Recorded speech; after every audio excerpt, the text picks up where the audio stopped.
Do you collect anything like art or baseball cards or little figurines? What do you do if one of your precious pieces becomes damaged? Do you throw it away or do you keep it because it still has value to you? Hi, my name is K.A. Bloch, and I am the award winning poet and author of 4 books that consist of poetry and prose. My channel is called The Practical Poet, and I also have a blog of the same name at thepracticalpoet.com/blog. And each week on my channel, I feature a different video poetry reading featuring a poem from one of my books or maybe even some new material. And the poem that I'm talking about today comes from my latest book called Sow Seeds of Wisdom. And this is a poem called Broken Angels.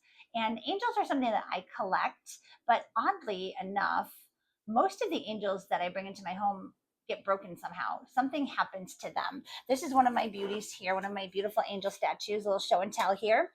And the vacuum cleaner cord clipped her wings. And so you can see I had to repair them here.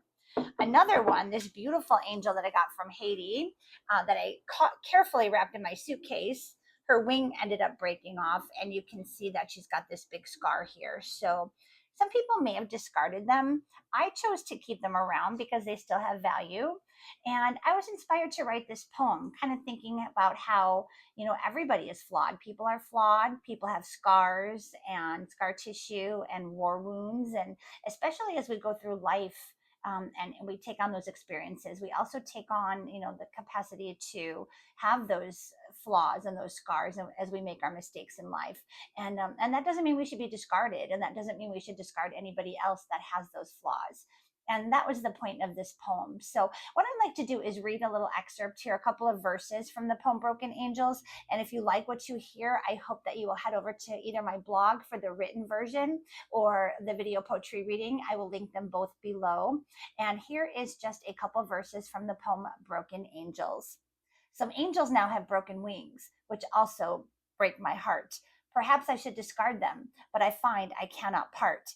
Because these statues are like humans. We're all broken in some way. Some injuries are in plain sight, others we tuck away. We don't discard each other because we don't like what we see. Most of us are different now from whom we used to be. Most of us have damage and skin that may be scarred. Most of us are not unscathed because life can be so hard. But still, we're like those statues that stand tall every day, broken parts and all. We accept what comes our way. So that was just a couple of verses. If you want to check out the whole poem in its entirety, I hope that you will head to my blog at The Practical Poet, or I will link the video poetry reading below. Thank you so much. Have a wonderful day.